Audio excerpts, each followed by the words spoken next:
오늘 우리 주신 하나님 말씀은 사도행전 16장 16절에서 34절까지의 말씀입니다.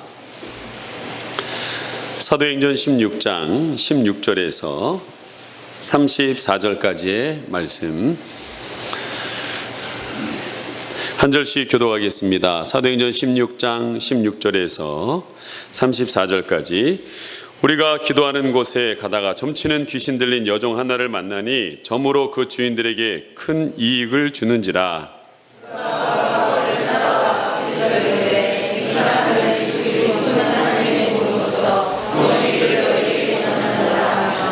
이같이 여러 날을 하는지라. 바울이 심히 괴로워하여 돌이켜 그 귀신에게 이르되 예수 그리스도의 이름으로 내가 네게 명하노니 그에게서 나오라 하니 귀신이 즉시 나오니라.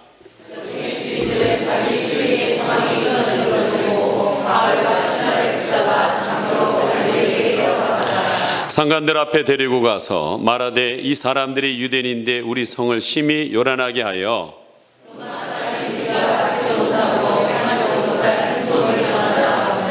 무리가 일제히 일어나 고발하니 상관들이 옷을 찢어 벗기고 매를 치라 하여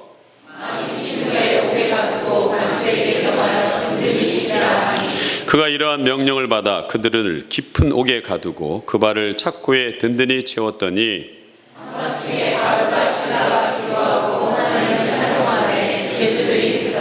이에 갑자기 큰 지진이 나서 옥토가 움직이고 문이 곧 다 열리며 모든 사람의 매인 것이 다 벗어진지라.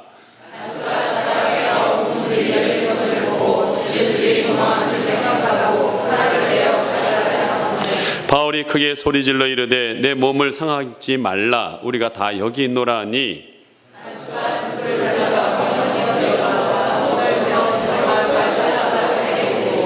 그들을 데리고 나아가 이르되 선생들이여 내가 어떻게 하여야 구원을 받으리까 하거늘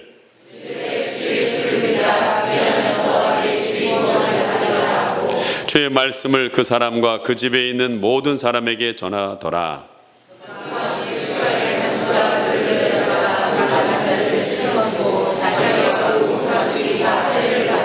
다 같이요.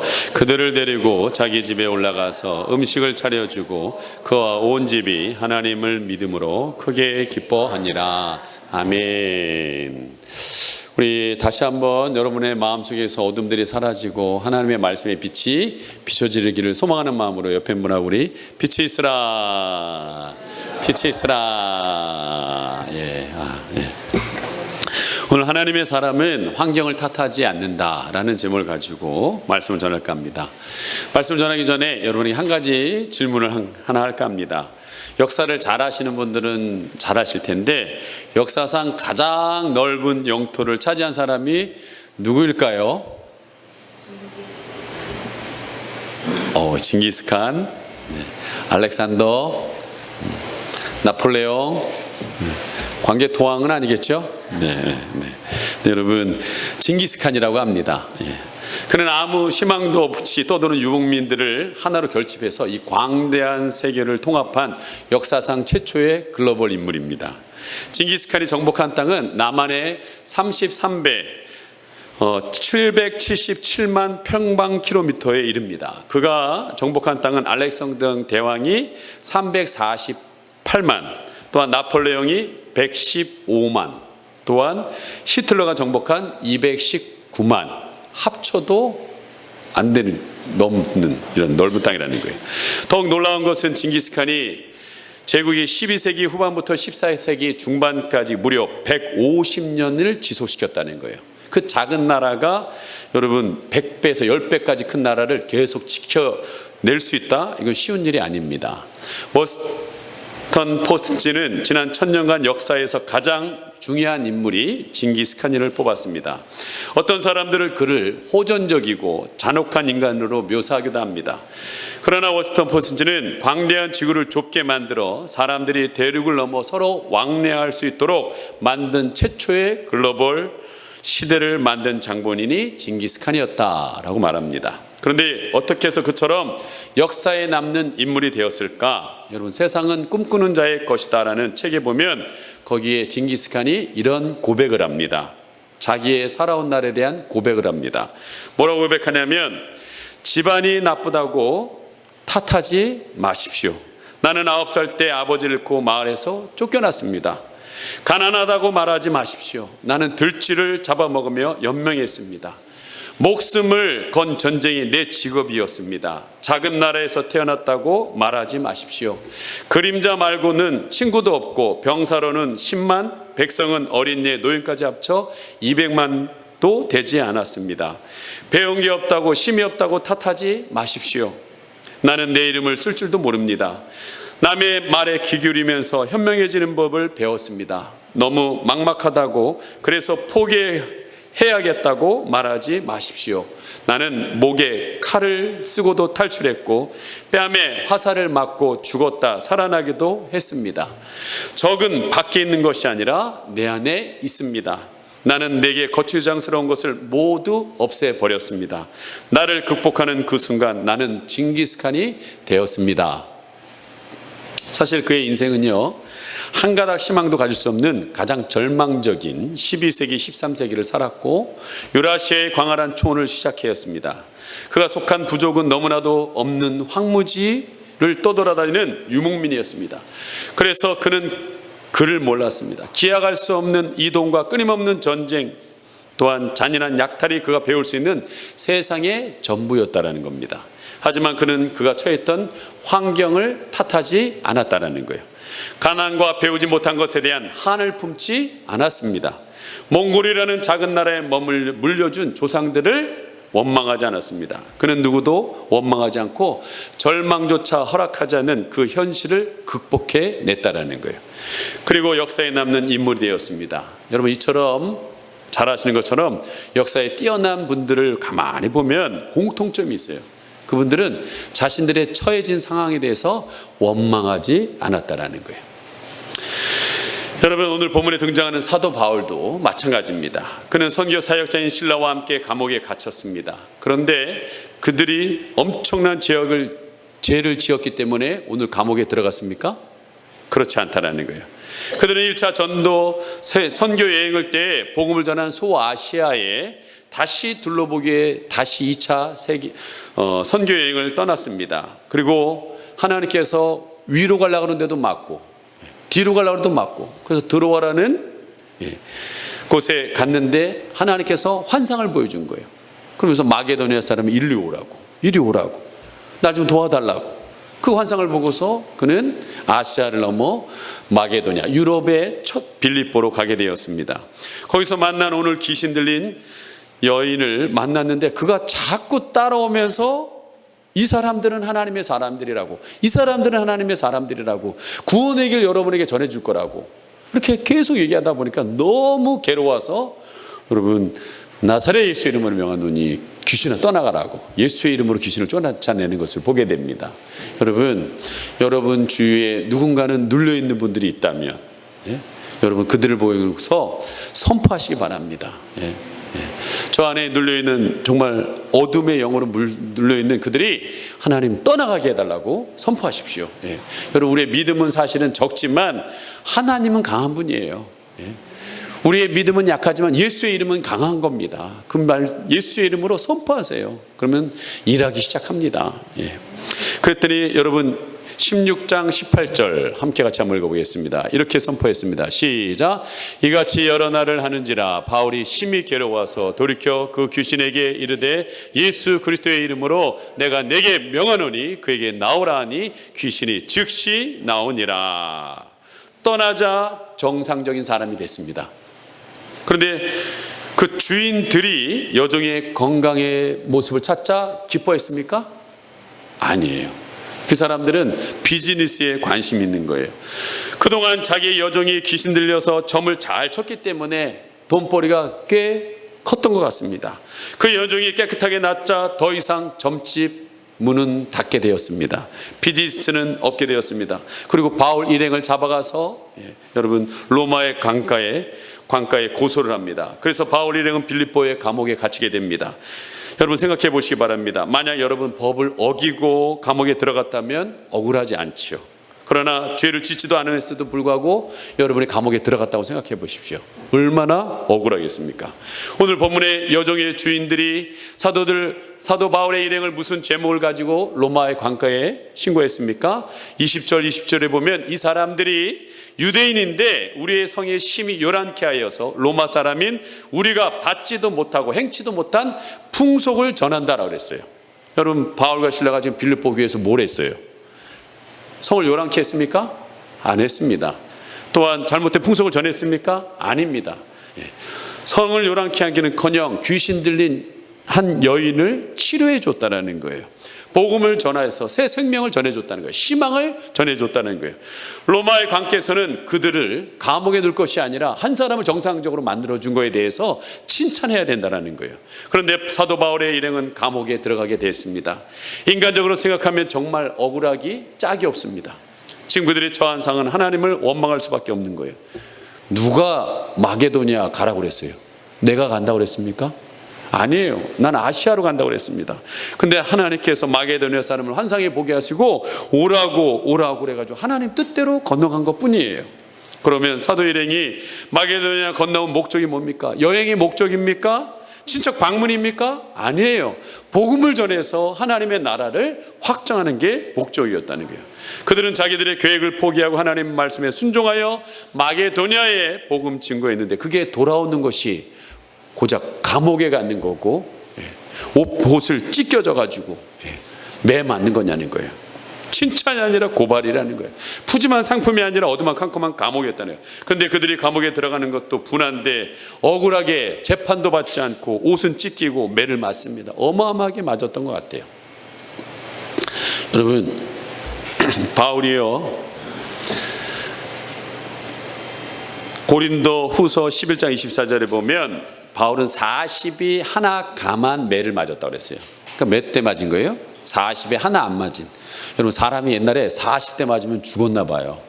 그래서 한 대 덜 때려서 39대. 그거를 바울이 내 생애 속에서 5번을 맞았다고 그랬습니다. 제가 볼 때는 이때 맞은 것 같아요. 이때. 39대를 맞았습니다. 그리고 초죽음이 된 거예요.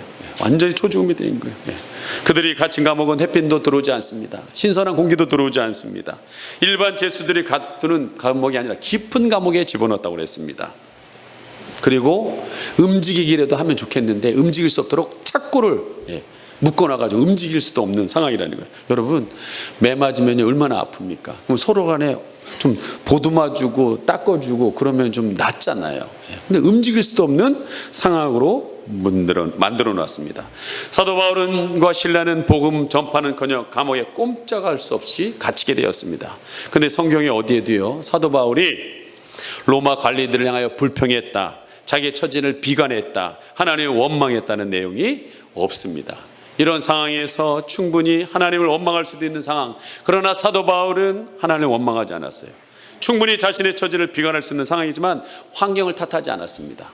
여러분, 주로 원망은 뭘로 할까요? 네? 입으로 합니다. 입으로 합니다. 말로 시작합니다. 민수기 13장에 보면 모세가 12명을 뽑아서 40일 동안 가나안 정탐하도록 보냅니다. 그때 우리가 알다시피 여호와 갈렙만을 제외한 나머지 10명이 가나안 땅을 뭐합니까? 악평합니다. 자, 같이 한번 읽어보겠습니다. 민수기 14장 36절에서 38절입니다. 시작. 모세의 보냄을 받고 땅 정탐하고 돌아와서 그 땅을 악평하여 온 회중이 모세를 원망하게 한 사람, 곧 그들이 그 땅에 대하여 악평한 자들은 여호와 앞에서 재앙으로 죽었고, 사람들 중에서 오직 눈의 아들 여호수아와 여분네의 아들 갈렙은 생존하니라.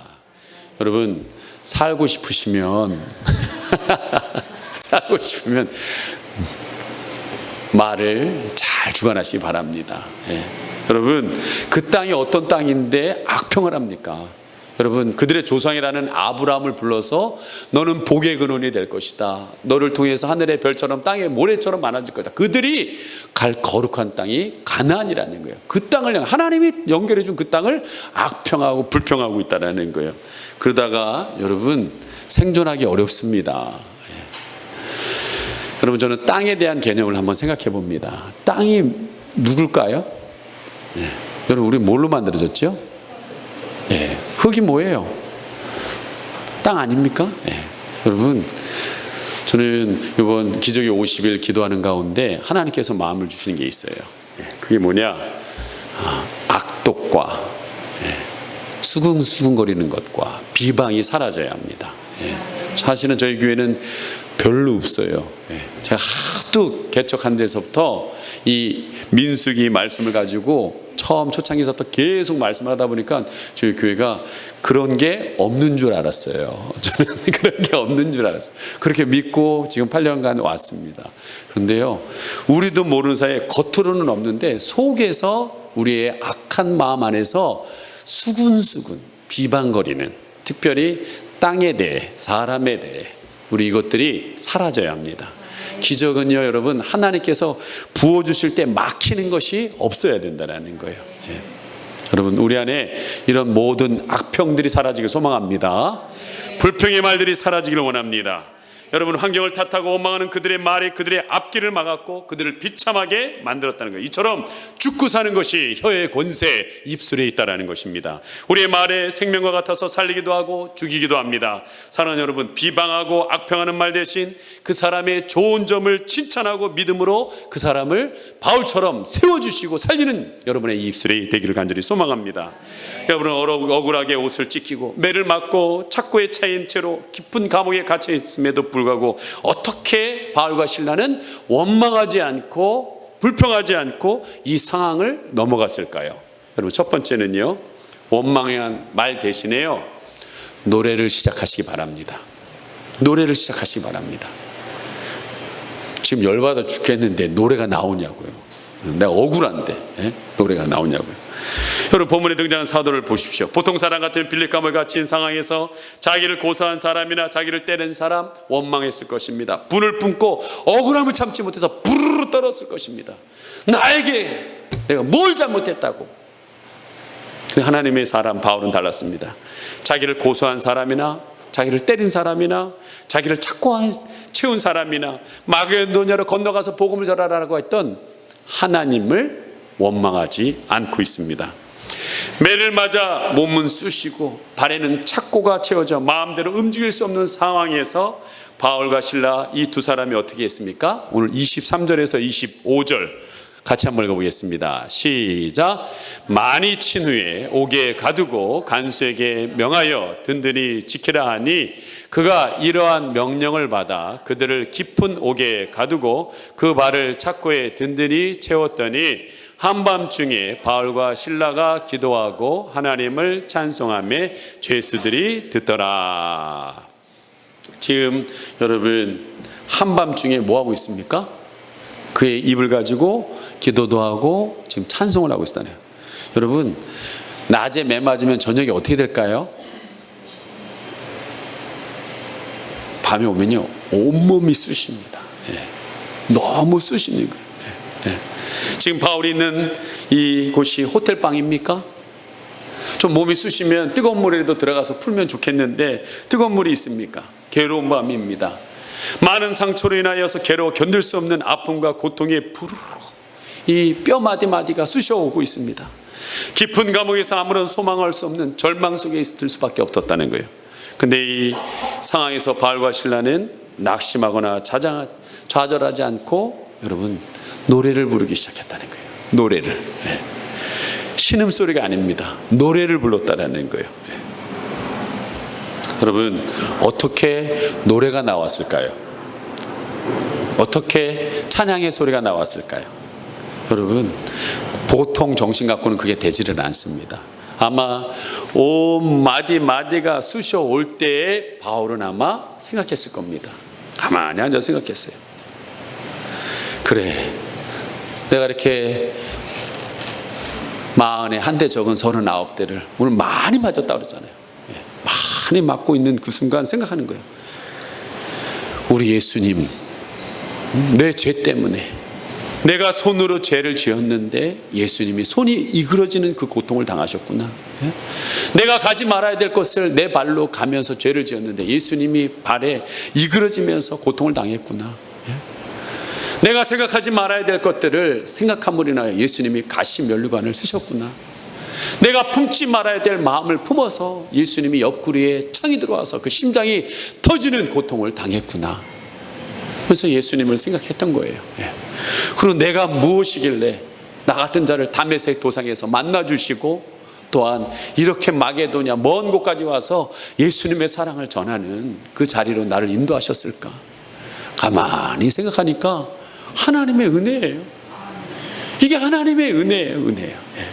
그래서 그 하나님의 은혜가 생각나자 그 입에서 실실실실 여러분 누에꼬치가 누에를 뽑듯이 자꾸 입에서 흥얼흥얼 나오는 거예요. 흥얼흥얼.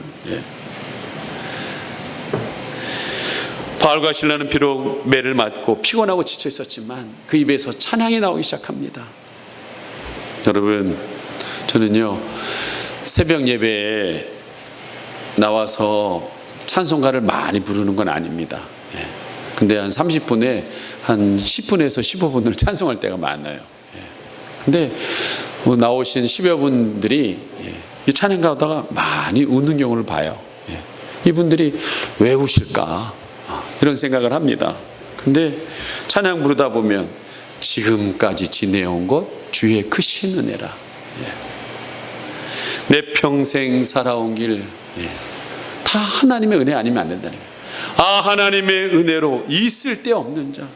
그 찬양하면서 줄줄줄줄 우시는 모습들을 자주 봅니다.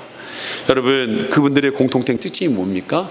하나님의 은혜로 내가 여기에 있고 지금도 살아가고 있다라는 거예요. 이처럼 하나님의 은혜는 여러분 임하면 환경을 바라보는 것이 아니라 하나님을 바라보게 합니다. 우리가 감정에 휩쓸리는 것이 아니라 하나님의 은혜가 오면 믿음으로 하나님을 바라보게 되어 있다는 거예요. 저는 오늘 이 시간에도 하나님의 은혜가 여러분에게 임함으로 인하여 여러분의 입술에서 줄줄줄줄 찬양이 나오기를 간절히 소망합니다. 결국 여러분 그 은혜를 가지고 찬양하다 보면 모든 것들을 합력하여서 선을 이루시는 하나님을 만나게 될 줄 믿습니다. 자, 바울과 실라는 이 같은 상황에서 어떻게 넘어갈 수 있었을까요? 상황과 상관없는 우리가 찬양을 시작하면 하나님이 뭐 하시느냐? 움직이기 시작합니다. 찬양을 하기 시작하면 하나님이 움직이기 시작해요. 역사하기 시작합니다. 여러분, 우리가 지금 기적의 50일을 하고 있습니다. 주제가 뭐라고요? 내 기도가 내 품으로 돌아옵니다. 말씀드렸던 것처럼 2017년에 광야를 지나서 가나안에 들어갈 것이라는 말씀에 순종하여서 12월 1일서부터 기도했던 것이 여러분 11월 2008년 18년 11월 24일 우리가 성전의 이전을 돌아오는 일이 벌어졌다고 그랬습니다. 그리고 선교지에 가서 첫 새벽 기도를 드리는데 하나님 저에게 이 말씀을 주셨어요. 내 기도가 내 품으로 돌아오게 된다는 거예요. 여러분, 만약 여러분이 지금 기도하는 것들이 여러분의 품으로 반드시 돌아온다는 것을 안다면 기도하시겠어요, 안 하시겠습니까? 별 할 생각이 없으신가 봐요. 여러분, 기도하는 것이 돌아온다면 하겠어요, 안 하겠습니까? 이 뒤에 있는 3,000평의 땅을 여러분이 개간한 만큼 가지라고 그러면 개간하겠어요, 안 하겠어요? 다들 팔다리가 쑤신가 봐요. 다들 아프신가 봐요. 여러분, 한 만큼 가져가라고 하면 아마 저기 안 할 사람은 없을 겁니다. 여러분, 이번 주에 저희 아내가 기도원에 월요일에 갔다가 감림산 기도원이라는 경남 양산에 있는 기도원입니다. 근데 이 이옥란 원장님이라는 이분이 책을 쓰신 게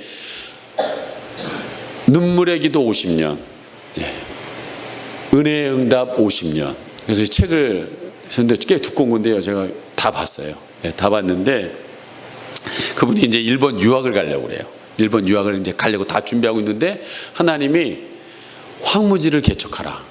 황무지를 개척하라. 그러면서 자꾸 환상 속에 한 지역을 보여주는 거예요. 그래서 물어간 게 이제 경남 양산인 거예요. 근데 그 양산에 거기 황무지를 보는 거 이제 개간을 하는데 여자의 홀 몸으로 그걸 어떻게 하겠습니까? 근데 하나님이 또 기도하는데 어떤 분을 생각나게 하는 거예요. 왕장로님이라는 분을 만나게 했어요. 그리고 이제 그 장로님하고 한 7분이 거기를 개척하는 거예요. 황무지를 개척하는 거예요. 개울을 건너가고 돌을 날라대고 땅을 걷어내고 뭐 하여튼 별 어려움을 다 당하는 거예요. 우리 성전 이전하는 거는 진짜 완전히 누워서 떡 먹기예요. 보니까. 그때 뭐 장비도 없는 상태에 손으로 다 한 거예요. 근데 그 고생을 했던 그 7분들의 결과를 지금 지난 뒤에 적어 놓는 거예요. 근데 그 대표적인 한 분이 누구냐? 바로 왕장로님. 왕장로님. 여러분, 분당에 가장 지금 부흥하고 있는 우리 교회 있잖아요. 분당 우리 교회. 이찬수 목사님 교회에서 정말 한국 교회를 세우기 위해서 우리가 지교회를 하나 세우자, 분리 독립시키자 해서 세운 게 동탄의 하늘빛 우리 교회예요. 지금 아주 건강하게 부흥되고 있습니다. 근데 그 교회 목사님의 이름이 뭐냐? 왕재천이에요. 누구의 손자예요? 왕장로님의 손자인 거예요. 그 외에 7분 얘기하는데, 이야, 여러분, 기도한 게 반드시 여러분 품으로 돌아옵니다. 여러분이 헌신한 것들이 반드시 돌아서 여러분 품에 들어옵니다. 여러분이 힘들게 어렵게 했던 그 물질이 반드시 돌아서 하나님께서 여러분 품에 가게 하신다라는 거예요. 저는 그 책 읽다가 확신했어요. 내가 열심히 심어야겠다. 꼭 목사라서 여러분한테 얘기하는 게 아니라 여러분이 심은 것들이 내 품으로 돌아오는 역사가 일어나게 될 줄 믿습니다. 빌립보 감옥에 갇혔던 바울과 실라가 하나님께 찬양하자 어떤 일이 일어났습니까? 역사가 일어나기 시작했습니다. 26절 같이 한번 읽겠습니다. 시작. 이에 갑자기 큰 지진이 나서 옥토가 움직이고 문이 곧 다 열리며 모든 사람의 매인 것이 다 벗어진지라. 여러분이 원망할 자리에, 낙심할 자리에, 실망할 그 자리에 여러분들이 하나님을 향하여 입을 열어서 기도와 찬양을 시작할 때 여러분 닫힌 것들이 열리기 시작하는 거예요. 창고가 열린다라는 거예요. 매였던 것들이 풀리는 역사가 있다는 거예요. 여기서 중요한 한 가지 사실이 있습니다. 감옥에 갇혀있던 바울과 실라가 두 사람이 어떻게 했다고요? 하나님, 지진 나게 해주세요. 자꾸 풀어지게 해주세요. 닫혀있는 문이 열리게 해주세요. 그런 말 한마디도 한 적이 없습니다. 그냥 찬양했다는 거예요. 그냥 노래 불렀다라는 거예요. 하나님의 은혜를 생각하면서 그냥 불렀다라는 거예요. 근데 창고가 풀립니다. 깊은 감옥의 절망 속에서 하나님께서 문이 열어지는 역사, 진동하는 역사라는 거예요. 여러분, 진동은 하나님이 임해야 진동하는 거예요. 여러분의 마음에 지금 굳어져 있던 그 마음에 하나님이 진동하시면 풀어지는 거예요. 새 소망이 일어나게 되는 거예요. 찬양에는 옥문을 여는 능력이 있습니다. 이 찬양에는 자유케 하는 능력이 있습니다. 이스라엘의 첫 번째 왕인 사울왕이 하나님 앞에 범죄하자 그에게 악신이 임했습니다. 그 악신이 곧 귀신은 사울에 들어가서 사울왕을 괴롭힙니다. 머리가 빠개질 것 같이 아픕니다. 너무나 걱정 근심에 사로잡혀 있습니다. 근데 한 신하가, 한 어린 아이가, 소년이 하프를 치면 그 머리가 맑아진다는 말을 듣고서 그 아이를 불러가지고 듣습니다. 여러분, 사무엘상 16장 23절입니다. 같이 읽습니다. 시작. 하나님이 부리신 악신 사울에게 이를 때 다윗이 수금을 취하여 손에 탄즉 사울이 상쾌하게 낫고 악신이 그에게서 떠나더라. 아멘. 여러분의 머리가 맑아지길 소망합니다. 문제 해결의 첫 번째는 여러분 머리가 맑아져야 돼요. 머리가 그냥 무슨 뭐가 찬 듯이 꽉 차 있으면 안 됩니다. 상쾌해져야 돼요. 여러분, 찬양을 시작할 때 머리가 상쾌해지는 일이 벌어집니다. 이것이 찬양의 능력입니다. 우리는 찬양을 통해 악신을 쫓아내고 마음의 평안을 찾을 수가 있습니다. 여러분, 또한 찬양을 할 때는요, 하나님께서 역사하심을 인하여 승리할 수 있게 하신다는 거예요. 유다왕 여호사밧 시대에 모압과 암몬과 마온 연합군이 유다를 공격하기 위해서 아람에서부터 내려와서 엔게디에 진을 치고서 이제 자기들을 쳐들어왔다는 소식이 들었어요. 여러분, 여호사밧은 믿음의 사람입니다. 하나님 뜻대로 살려고 했던 사람이에요. 뜻대로 살려고 했는데 모압이 밀려와요. 하나만 오면 좋겠는데 암몬까지 와요. 암몬만 왔으면 좋겠는데 마온까지 내려옵니다. 경제적인 문제 하나만 오면 감당하겠는데 인간관계 문제까지 옵니다. 부부간의 문제까지 옵니다. 거기에다가 현실적인 문제까지 또 밀려듯이 옵니다. 사람이요, 문제가요, 쓰나미처럼 밀려오면 감당이 안 됩니다. 그래서 여호사밧과 그 백성들은 뭘 하냐? 사람이 한계에 막닥뜨리면요, 하는 방법이 있어요. 믿음의 사람들이 꼭 하는 게 있어요. 그게 뭐냐? 금식합니다. 그리고 기도합니다. 그리고 금식하고 기도하고 난 뒤에 야, 나가자, 싸우자. 그거보다는 여호사밧은 노래하는 사람들을 불러 모으기 시작합니다. 그리고 거룩한 예복을 입힙니다. 선거대 가운 같은 거겠죠. 그리고 군대 앞에서 세우고 하나님을 찬양하더라고요. 여러분, 앞에서 다가 활 맞아 죽을 수도 있어요. 예. 근데도 불구하고 여호수아는 그렇게 합니다. 역대하 20장 20절과 23절 함께 같이 한번 읽어보겠습니다. 시작. 그 노래와 찬송이 시작될 때 여호와께서 복병을 두어 유다를 치러 올라온 암몬 자손과 모압과 세일살 사람들을 치게 하심으로 저희가 패하였으므로 곧 암몬과 모압 자손이 일어나 세일산 거민들을 쳐서 진멸하고 세일 거민을 멸한 후에는 저희가 피차 살육하였더라. 쳐 죽였더라. 예. 여기 좀 번역이 좀 틀렸나 봐요. 여러분, 하나님 앞에 노래와 찬양이 시작될 때 뭐가 일어났다고요? 복병이 일어났다고 그랬습니다. 복병이. 예. 생각지도 못했던 사람이 여러분에게 붙기 시작합니다. 생각지도 못했던 일들이 벌어지기 시작한다는 거예요. 그게 여러분 뭐예요? 기적이라는 거예요. 우리가 그 기적을 바라보고 지금 기도하고 있는 거예요. 그 기적을 바라보고 찬양을 하는 거예요. 예. 뿐만 아니라 피차 자기들끼리 싸워요. 나는 가만히 있는데, 난 기도하고 있는데 자기들끼리 문제 있는 우달 공격하던 사람들이 자기들끼리 싸우는 일이 벌어진다는 거예요. 여러분, 하나님께서는요, 찬양을 기뻐하시면서 찬양을 통해서 여러분의 삶에 기적을 체험하기를 원하고 계신다는 거예요.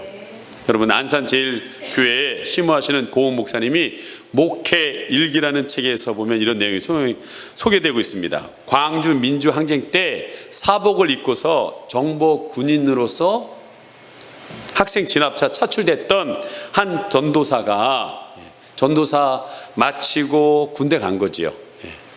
갔는데 거기서 군대에서 차출돼 가지고 대학생들을 어떻게 하는지 한번 가서 보라고 보낸 거예요. 근데 대학생 5명한테 붙잡혔습니다. 그리고 너 군인이지? 그랬더니 아니라고 얘기했다가 온몸 드지다 보니까 권총이 나온 거예요. 네가 군인이면서 왜 속였냐고. 그러면서 죽이려고 총불을 내리고 산으로 올라가는데 이 양 이렇게 죽는 거 차 한 송이 나다 죽자. 그래서 끌려가면서 뒤에서 총불이 되는데 나의 갈 길 나가도록 예수 인도하시니 부르게 갔어요. 근데 뒤에서 5명이 총불이 가다가 뭐라? 한 사람이 너 예수 믿어? 나 예수 믿는다고. 나 전도사로 신앙 마치고 군대 이제 마치면 목사가 되려고 했는데 나 여기서 죽게 됐다고. 그러냐고. 근데 왜 거짓말했냐고. 미안하다고, 살고 싶어서 그랬다고. 엄청 매맞고 거기서 살아났대요. 예,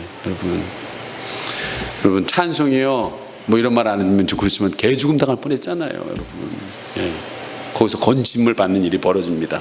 여러분, 우리의 주위에 보면 스스로 자신을 한탄하면서 환경을 탓하면서 하나님을 원망하는 사람들이 많이 있습니다. 그러나 믿음의 사람은 그 어떤 고난 속에서도 절대로 좌절하지 않습니다. 하나님의 은혜를 생각하기에 오늘도 나를 갈 길을 인도하시는 그분이기에 좌절하지 않습니다. 여러분, 시편 42편 11절에 시편 기자가 오늘 저나 여러분에게 똑같이 이런 말을 하는 것 같아요. 같이 한번 읽겠습니다. 시작. 내 영혼아, 내가 어찌하여 낙심하며 어찌하여 내 속에 불안해하는가. 너는 하나님께 소망을 두라. 나는 그가 나타나 도우심으로 말미암아 내 하나님을 여전히 찬송하리로다. 뭐 한다고요? 여전히 찬송하리라. 여러분, 낙심 올 수 있어요. 불안할 수 있습니다. 그러나 하나님께 소망을 둔 사람은 여전히 찬양하는 거예요. 상황과 상관없이 계속 찬양하는 거예요. 찬양하다 보면 하나님이 역사하십니다. 말씀을 맺겠습니다. 예수를 믿는 사람들이 중요한 것이 있습니다. 그게 뭐냐? 말입니다. 이 말을 통해서 반드시 해야 할 것이 있습니다. 그것이 바로 기도와 찬양입니다. 기도와 찬송은 어떤 환경이라도 이길 수 있는 무기가 됩니다. 혹시 이 자리에서 감옥과 같이 사방에 우겨싸움을 당하시는 분들이 계십니까? 자녀들 때문에, 친구들 때문에, 친척들 때문에 삶이 힘들고 어려운 분들이 계십니까? 혹시 우리 청년들 가운데 진로 문제로 고민하는 분들이 있습니까? 물질의 문제로 인하여서 고통당하시는 분들이 있습니까? 사도 바울처럼 여러분, 하나님을 원망하는 대신 하나님을 찬양하시기 바랍니다. 하나님은 멀리 계시지 않습니다. 바로 여러분 가까이 계십니다. 찬양할 때 움직이게 될 것입니다. 오늘 바울이 찬양할 때 문제가 풀리기도 이전에 하나님께 간절히 찬양할 때 모든 묶여졌던 것들이 풀려졌던 것처럼 이 가을에 여러분에게 묶여졌던 모든 것들이 풀어지는 놀라운 기적이 일어나기를 간절히 소망합니다. 이 시간에 함께 우리 찬양했으면 좋겠습니다.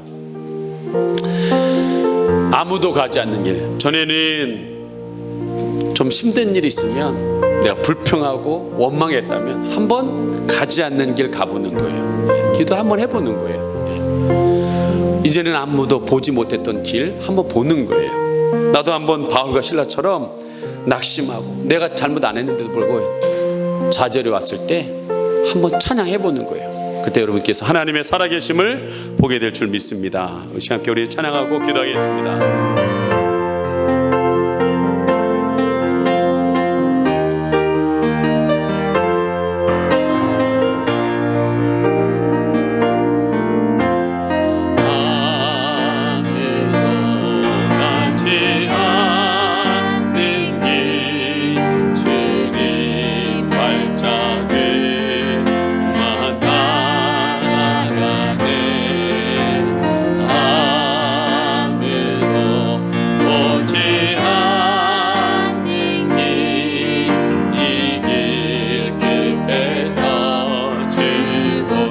다시 찬양합니다. 아무도 가지 않는 길, 아무도 가지 않는 길, 주님 발자국만 따라가네. 아무도 보지 않는 길, 이 길 끝에서 가리라. 나는 가리 주님이 이으신 길 내 십자가 지고 가리라. 나는 거리라 영광의 주님 기쁨으로 날 맞아주시리.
여러분 누구에게 말할 수 없는 억울한 일들이 있습니까?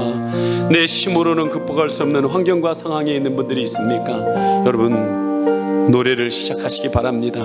지금까지 나를 인도해 주신 그 하나님의 은혜를 생각하며 하나님 앞에 찬양을 시작하시기 바랍니다. 그 하나님께서 움직이기 시작할 것입니다. 여러분에게 묶였던 모든 것들을 풀어주는 그 놀라운 일이 내 삶 가운데 일어나게 하여 주시옵소서. 우리 주여 한번 부르기도 합니다. 주여.